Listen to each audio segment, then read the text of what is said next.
Welcome back to the Unacceptable News. I'm your host, Justin Bush. Tricks are for kids. So today's story is about Mike Herrera. If we sat here and went over all of the footage, testimony about and from Mike Herrera, it would take days. This story's been out for some time. He's done a lot of podcasts and press about it. There have been a lot of releases about Mike Herrera's story. So today we're just gonna kind of give you an overview of the story. We're gonna kind of talk about it a little bit. We're gonna show a lot of clips about things that Mike Herrera has said himself and some new allegations that have came out contesting Mike Herrera's story. So this all kind of starts with Stephen Greer, as many of these so-called whistleblowers do. His Disclosure 2.0 event, where he had new whistleblowers from inside of government come out and speak about their experiences with the UFO phenomena and secret government projects. Mike Herrera says that he went to a Stephen Greer event. He bought a book and was getting it signed.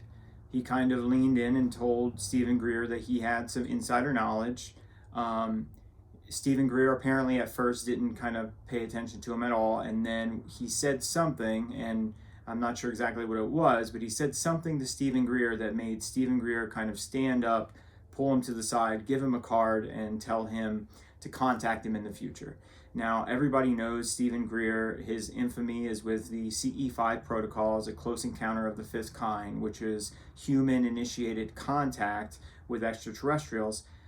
That is a huge part of Mike Herrera's story, or at least what his story has evolved into. When he first came out, his entire story was that in, I believe it was 2007 in Indonesia, it may have been 2008, I'll have to put that up on the screen, but in around that time, Mike Herrera was in the United States Marine Corps. He was stationed on a boat with the Expeditionary Force, and he flew with, I believe, 6 people total. Let me try that again. There was a major earthquake in Indonesia at the time. And so what ended up happening is the United States sent out a force, a peacekeeping mission, essentially a humanitarian aid mission, to go into Indonesia and bring them supplies and things like that. And that's kind of where we pick up with the Mike Herrera story. So Mike was in the Expeditionary Force at the time. We know this, it's been confirmed. He has plenty of pictures with the Marine Corps, and some of his documents have been vetted to make sure that he is who he says he is. Now, he alleges that he himself and several other people were chosen for a security mission. They were flown from the boat to a LZ, loading zone. He called it a temporary LZ, so this was just a regular area that you would land and do some kind of operations. He said that he landed there, he was on a security patrol, he went over a hill, and where him and the other people he was with saw this anomalous object. They went to go investigate it. He claims that this was some sort of secret military operation. This anomalous object was apparently a UFO. Now, once they saw this object, they were approached by some men. They were searched, their weapons were taken from them. He went back to the boat that night, and apparently himself and these 5 men that he was with, apparently they didn't say anything. For whatever reason, apparently it was not talked about, or at least that's what I've seen alleged. And then he had a camera. He had taken some pictures and videos, apparently, or some photographic evidence of this object before they were supposedly captured by these men. And then apparently he locked it in his footlocker, and when he came back, it had been tampered with, and the video evidence was gone. Now, we've heard this plenty of times. In fact, this entire story is reminiscent of Jonathan Wagon's story. So his story from Peru was that there was a crashed craft. He went down there, and some spook type military people showed up while he and his unit were investigating this crashed UFO in the jungle. So they were tasked to go look for it. They didn't know what it was. When they got there, there was apparently an entire other unit, an unknown unit that was there at the exact same time. And in fact, why don't we play a little clip from Jonathan's testimony? With the body, the main body of the craft there, I don't know, a few inches below. I knew there was one on top because you could slightly see it. I don't know about the other side, but there was another hatch, the same width and diameter or whatever of the top hatch, and it was kind of crooked to the side, and it was half open. And I didn't see any lights or anything coming out of it, but I felt this presence it's real strange. I guess it was almost like, I think I told Leslie this, I thought the creatures were, they called me, and it was like weird, and I think they were trying to communicate with me, like, I guess telepathically. It's really weird, and I don't believe in any of that stuff, but anyway, it was, I could hear, like, and it was terrible because it kept going, and then it still comes and goes. It's like basically sitting in your car and turning on like an AM station that's not, it's just white noise, and it's turning it up really high. And that's what I heard when I first got in there. This is pretty crude two-dimensional drawing, but this is jungle here, and this was the craft, and it was embedded in the rock like this. And the creatures, I think, were calling me to help them. Everything was going to be all right. And I was so mesmerized and into it, and Sergeant Allen and Atkins, they're hollering, they're cussing at me, get the hell out of there. Why? Well, I think I think that they were scared, and they didn't want me to get hurt. I don't know. They were real pissed off at me after subsequently. But basically, what happened was after we climbed back up, I think the DOE, Department of Energy people were there. They knew about it, and I don't know why we went there. Still to this day. But anyway, I was arrested. I had all my gear taken from me by men in black camis. Had no name tags. They were older men, probably in their late 30s or 40s. How long was I at the site? Probably about 15, 20 minutes. We were the first people on the position, yeah. And then shortly you said there were other people? Right, there were other people. I guess they were government, I don't know. They were there, and they had containment suits, and they had guys. They had a position that looked like, I don't know if it was already there or there was some gap in the jungle where they landed 2 CH-47 Chinooks. They're Army twin rotor helicopters, and they're big, and they had guys coming out in these containment suits. They must have just got there, I don't know, while we were down in the gorge, because when we climbed up, there those guys were. And there were the guys in the black camis. And then they put me on a cot that they had, and they had me cuffed with those, they had me cuffed both hands down, and then they had my legs tied together with those plastic fasteners that the police use. I don't know, they're like kind of like cuffs. And then they took me in the CH-47, and they sent me to, we took off, and they didn't drug me or anything like that, and I was just awake there. And did they explain why they were treating you this way? No, they said that that they were cussing at me, saying that I was a dumb asshole, and that why don't you fucking people ever pay attention to orders, and you weren't supposed to be there, and you're not supposed to see this, and you're going to be dangerous if we let you go, and all this stuff. And, man, I thought they were going to kill me for about 2 days, I think. Okay, now why don't we play a little clip from John Stewart's testimony. So John Stewart has a very similar story that he was told from within government, and we'll play a little clip of that. Tells you that in 2004, one of their craft that they had built using alien technology had crashed, and a firefight ensued between Lockheed Martin employees and JSOC, who descended on this site at the same time. So can you go through this in more detail? Absolutely. So you have all these people saying that there's this, essentially this secret group of paramilitary, perhaps they're government contractors, or perhaps they're part of some sort of black unit, much like Delta Force.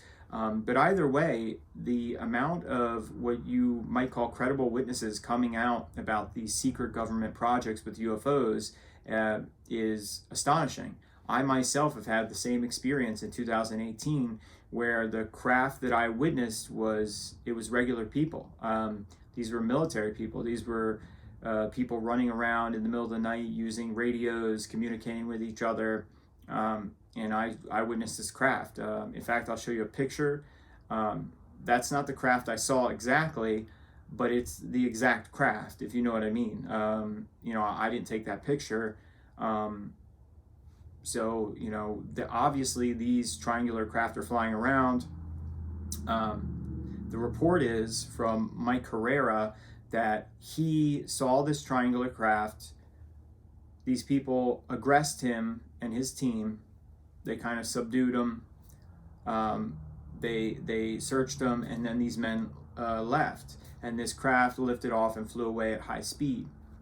Now, this story really kind of picks up. In fact, let's show you a little clip of something that Mike Herrera said.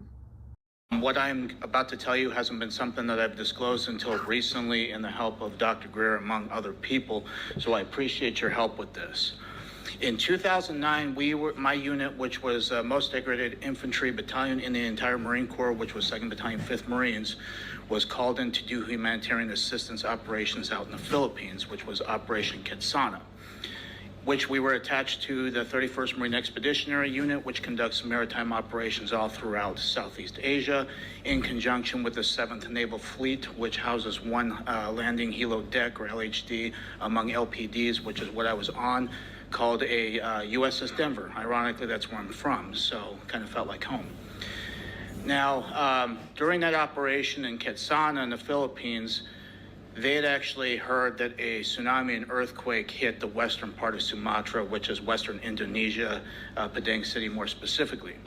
Out of all the ships in the 7th Fleet, the ship I was on was the only one that was routed to that location, which was oddly strange, but then again, this is my first humanitarian operation, so I don't know the logistics of it, but the skipper of the ship would probably know that information. So this happened September 30th. We ended up getting called and dropped anchor around October 8th. We are briefed in the wardroom, which is the officers' mess, where they eat like their cafeteria per se. And we're briefed that there is some of President Obama's family members that are present on either in the city or somewhere near there. They had a SEAL platoon that was ready to go to retrieve those people. Us knowing well that Indonesia is also the 2nd largest terrorist capital where they train these guys, and they'll send them up to whatever theater of operation where anybody wants a piece of the United States, they ship them up to go handle it. So we know that well, and we were then briefed that we were going to be armed during this operation, just to also provide security for the transportation coming to basically drop off medical supplies, sheltering items, food, purified water, things like that. So they ended up selecting certain Marines to go ahead and do this. We were only in sticks of six Marines, so it had NCOs on top of other Marines to help with that. So we again boarded CH-53 Super Stallions, which are gigantic helicopters that are roughly 100 feet long. I love the design of them. It's my personal favorite. But we ended up boarding this on the ship, and we flew to the southwestern part of the city, which is Padang. Looked a lot different through satellite imagery that I've recently seen. Back then is a lot different, especially because most of it was decimated, on fire, rubble, flooded, you name it, basically the worst kind of scenario you could ever see. From then, once we touched down on this landing strip, it took probably about 2 minutes. And then again, the pilots got radio confirmation to go ahead and drop us into certain parts. So we again dropped to a hasty LZ, which took probably about 6-7 minutes to fly to from that position. And we dropped to a hasty LZ. We got off the bird, and what we were instructed to do at that point through the briefing was to push to a high ground at least to get better observation. As a Marine, the tactical advantage that you get from having a observation from a top point is you see everything clearly. You could also coordinate from there. At that time, we had did a tactical column, which we are able to get eyes on pretty much everything, especially with 6 Marines. So we have the effective communication at that point. If we need to engage, we can properly do it within the amount of ammunition we've got, as well as the weapons that we got, which were only M16A4s. So at that point, we decided to push forward. We trekked up about 300 meters. At this time, I have a Panasonic camera that has the ability to take photographs. It has a ability to take videos, obviously. When we got to this high point, I was taking video camera, and I had actually turned to the north, which just kind of slopes down. And right there was something that stuck out like a sore thumb, especially with jungle terrain, things like that. Vegetation, very green stuff, was something that stuck out so well. It's always going to be basically imprisoned in my mind for the rest of my life, and it has been for 14 years, was something that was rotating, and it was transitioning between colors like a light matte gray as well as a dark matte black. So in between, that's what it kept, and it was very smooth. We had all looked at each other as we got online, and we decided to investigate. The further thing I want to say is that I actually took pictures and video of this before we actually trucked down. We had a dump pouch where we basically, if we expend ammunition, we want to retain our magazines, so we put those there. So I dropped my camera in there, and we decided to go down. We didn't have any communications, which was weird, and that was a very odd thing, and it's something that either could have been good that we didn't, or it could have been something that could have been very bad.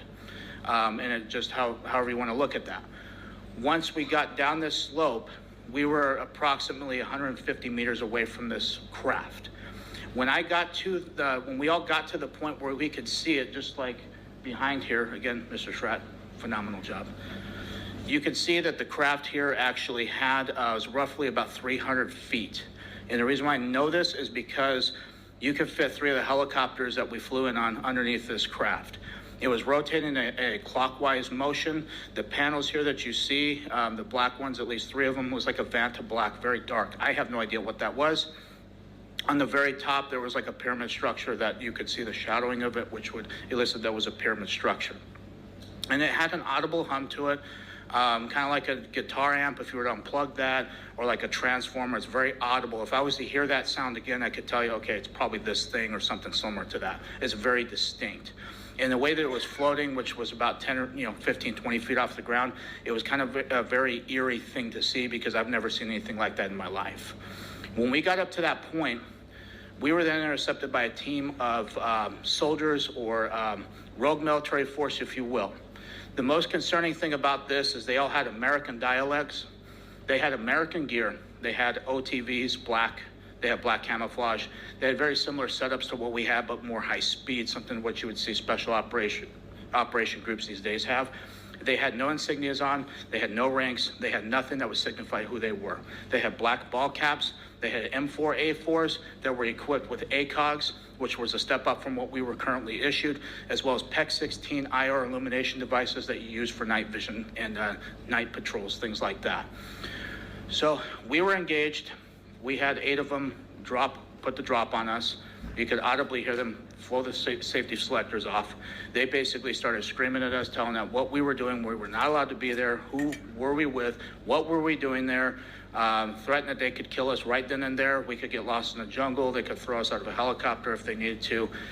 It was very nerve-wracking at that point, especially looking to my fellow Marines and seeing the reactions on their faces too. We were all freaking scared, to say none the less.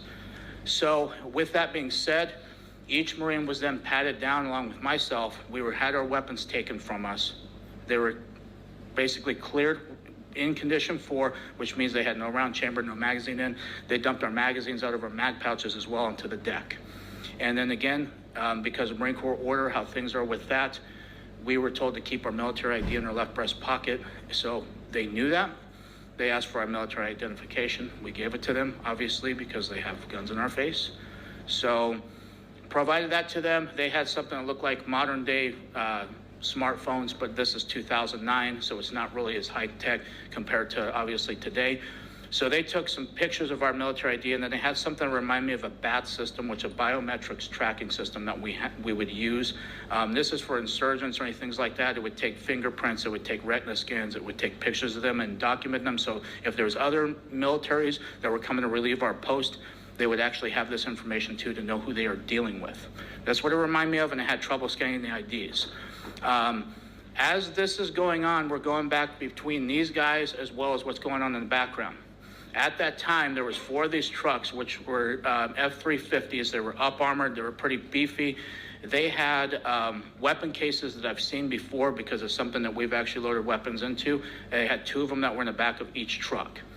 They also had these containers that was illustrated right here, which come to find out through recent revelations from yesterday from somebody who came forward to Dr. Greer. I don't know who they are, but what they had told him and what he has told me is that this gentleman knows exactly what these were used for, because they had like a cylinder on the front, which is either for oxygen or what I hypothesized was for vacuum sealing, which lead me to suspect that they were smuggling narcotics or drugs.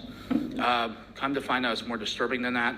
This gentleman has first-hand account with this and says that it was for people. It's very disheartening, especially because that part of the world have already gotten ravaged, and it's something that is very hard to see right now because of what I've witnessed, and it's very disheartening. And this is why I'm up here.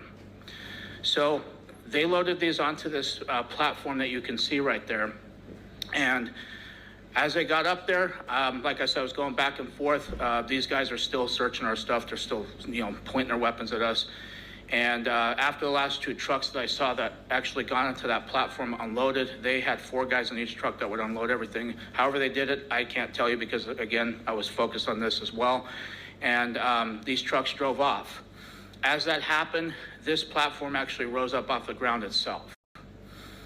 The top part of the craft actually met it down in the middle like this, and it formed into one solid piece.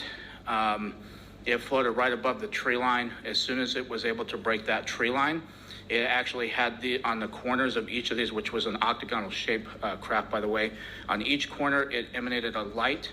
It was either red, yellow, green, or blue. Only those 4 colors I can distinctly remember. It didn't make any additional high-pitched sounds when it rose up. Once it got past that tree line, it shot over to the left, basically where the ocean was, at so fast, I would estimate probably 3,000, 4,000, 5,000 miles an hour instantaneous like that. There was no rotor wash, no exhaust that would disturb the tree. The story really picks up now that Mike Herrera has a person that has come out against him, a man going by the name of Nathan, who also has pictures of him being in the Marine Corps and has claimed to be essentially Mike Herrera's immediate supervisor, his fire team leader. Now, this man, Nathan, is saying that Mike Herrera's story is completely fabricated. So we're going to show you that. I think it's time we heard from Nathan. And just to recap, Nathan is Michael's former team leader in the Marines. He was with Michael on the humanitarian mission in 2009. The same mission Michael claims he had his UFO encounter on. Except Nathan claims it never happened. And remember, Nathan has never told his side of the story and has never done an interview until now. Okay, so the same mission that he says he encountered this UFO, you were with him, and that did, and according to your recollection, that did not happen. It did not happen. It did not happen because I took the photo of my 2 guys, my fire team, on the helicopter going in to the humanitarian aid. Now you have Mike Herrera out here with the Disclosure Project being investigated by a man on Reddit called Joey Is Not My Name. Joey Is Not My Name has contacted the vetted YouTube channel and talked to him about Mike Herrera's story. He's also found a man by the name of Nathan that claims that Mike Herrera's story is false. And Nathan has now done a long interview with the vetted YouTube channel. And so we're going to show you a clip of that. As an independent investigator looking into Michael's case, I was able to get an interview with Nathan. He even agreed to go on camera, show his face. Now let me mention that Nathan has never done an interview before this. So what you'll see later in this video has never been presented about Michael Herrera's story. Now, although Nathan's last name is out there, I'm not going to use it to minimize the hate Nathan may receive for telling his side of the story. But before we get to that, I want to share some other parts of my interview with Joey Is Not My Name to add further context to the story. The anonymity, that wasn't something I even really intended to do. It was just, I'm literally like a random guy on Reddit, and, sure. And, most people are anonymous on Reddit. And, as I got deeper into this, I kind of got advised to stay anonymous, as much as I can. And so it's really just out of an abundance of caution to kind of, continue that for now at least, and kind of see how things unfold. How long have you known Michael Herrera personally?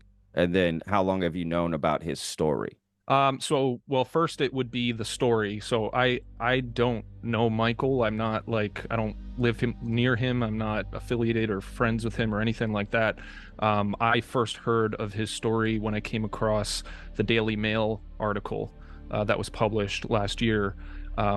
And I honestly just brushed it off. I didn't even read the article because I saw the illustration at first, and it was just so outrageous, Now, this Nathan person, I'm just going to give you some of my own personal opinion about this situation. So when I watched that, I didn't trust Nathan at all. I don't know why, but he seems, I don't know, there's something about it that just seems almost like he kind of relishes in it a little bit. There's this, I don't know, when you look in a man's eyes, and you can kind of see he's slippery. He's like, do you know what I'm saying? I don't know how to put it in words. I don't want to say he's lying, but it's almost like there's like a sliminess, I'm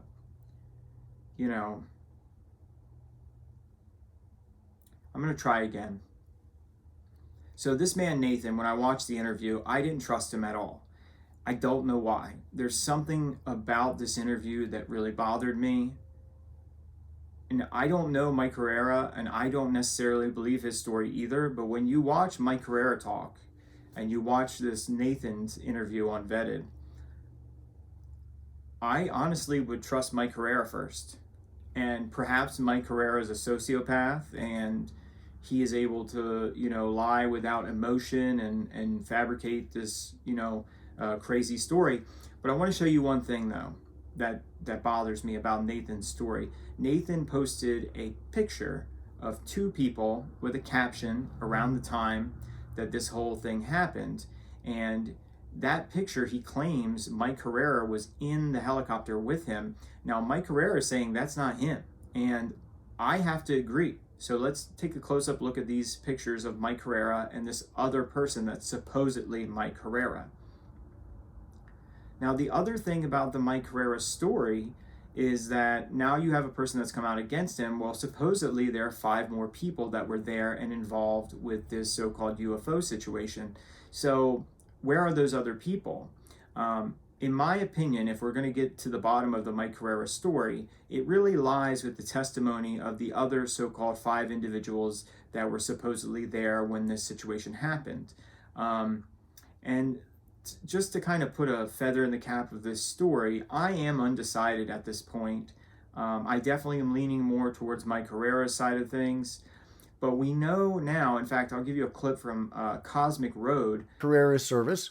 And, one of them is trying to debunk Mike, and one of them is refusing to talk. And of course, the other is Mike and his story.